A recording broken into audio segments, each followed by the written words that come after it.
రాష్ట్రంలో ఉపాధ్యాయులు ఉద్యోగుల సమస్యలపై ఫ్యాప్టో పోరుబాటు పట్టింది. తమ న్యాయమైన డిమాండ్ల సాధనకే ఈరోజు రాష్ట్ర వ్యాప్తంగా జిల్లా కేంద్రాల్లో భారీ ర్యాలీలు, పికెటింగ్లు నిర్వహిస్తోంది. ఇందులో భాగంగా పార్వతీపురం మన్యం జిల్లా ప్రధాన కేంద్రంలో జిల్లా విద్యా శాఖాధికారి కార్యాలయంలో ర్యాలీ ప్రారంభించి జిల్లా కలెక్టర్ కార్యాలయం వరకు ఉపాధ్యాయులు నినాదాలతో కదం తొక్కారు. ఈ సందర్భంగా ఫ్యాప్టో ప్రధాన నాయకులు మాట్లాడుతూ 11వ పిఆర్సీ గడువు ముగిసి 36 నెలలు దాటిన నేటికి 12వ వేతన సవరణ సంఘాన్ని ఏర్పాటు చేయకపోవడం ప్రభుత్వ నిర్లక్ష్యానికి పరాకాష్ట అని మండిపడ్డారు. వెంటనే 30% మధ్యంతర వృత్తిని ప్రకటించాలని, 5 పెండింగ్ డిఏలను విడుదల చేయాలని డిమాండ్ చేశారు.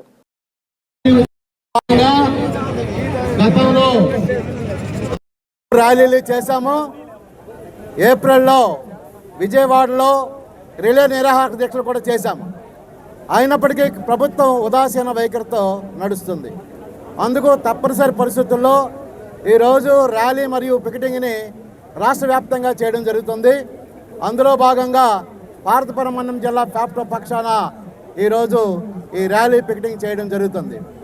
ముఖ్యంగా నేటి ముఖ్యమంత్రి చంద్రబాబు నాయుడు గారు మరి ప్రతిపక్షంగా ఉన్నప్పుడు ఉపాధ్యాయులకు ఎన్నో హామీలు ఇచ్చారు.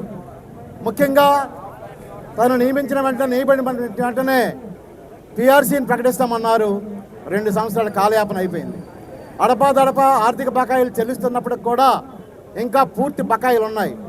ప్రభుత్వం మాకు కొంత సంతృప్తి కలిగిస్తుందనే నమ్మకం ఉన్నప్పటికి కూడా ఉపాధ్యాయులకి, ఉద్యోగులకి జీవన మరణ సమస్య అయినటువంటి పిఆర్సీ అనేది ఇప్పటికి 13 పిఆర్సీలు జరిగి ఉండాలి. ఇప్పటికి కనీసం 12వ పిఆర్సీ అపాయింట్ కూడా చేయలేదు. గత ప్రభుత్వం 12వ పిఆర్సీ కమిషనర్ అపాయింట్ చేసింది, కానీ ఎటువంటి సౌకర్యాలు ఇవ్వకపోవడం వల్ల ఆ పిఆర్సీ మరుగున పడిపోయింది. ప్రభుత్వం ఏర్పడి 2 సంవత్సరాలు అయినప్పటికీ కూడా ఇంతవరకు పిఆర్సీ కమిషనర్ నియమించకపోతే మరి రిపోర్ట్ ఎప్పుడు వస్తుంది, మాకు అమలు ఎప్పుడు జరుగుతుందని ఇప్పటికే పదవి విరమణ చెందిన ఉద్యోగులందరూ కూడా చాలా బాధతో ఈ పదవిని నిష్క్రమిస్తున్నారు. మరి అలాంటి పరిస్థితి రాకూడదనే ఉద్దేశంతోనే ప్రభుత్వం మీద ఒక నమ్మకం ఉన్నప్పటికి కూడా మరి అత్యవసర విషయంలో కాలయాపన జరుగుతుందనే నమ్మకంతో ఈరోజు తప్పనిసరి పరిస్థితుల్లో ఈ పికెటింగ్ చెప్తున్నాము. గౌరవ ముఖ్యమంత్రి గారు అనుభవజ్ఞులు, మరి ఇప్పటికే పదవి విరమణ వయసు పెంచారు. సిపిఎస్ నుండి ఓపీఎస్ని చేశారు. అయినప్పటికి కూడా అవి కొంత సంతృప్తి ఇచ్చినప్పటికి కూడా ప్రధానమైనటువంటి పిఆర్సీని నియమించి వెంటనే 30%కి తగ్గకుండా ఐఆర్ ప్రకటించాలి. అలాగే పరీక్షలో విద్యార్థులు ఉపాధ్యాయులకు పెడుతుంటారు. మరి ఉపాధ్యాయులకు కూడా టెట్ పరీక్ష అనేది అసంబద్ధము.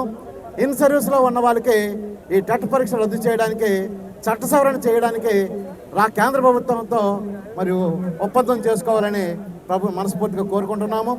సరెండర్ లీవ్ బకాయిలు కానీ, ఏపీజీఎల్ఐ పిఎల్ఎఫ్లు కానీ ఇంతవరకు ఇవ్వట్లేదు.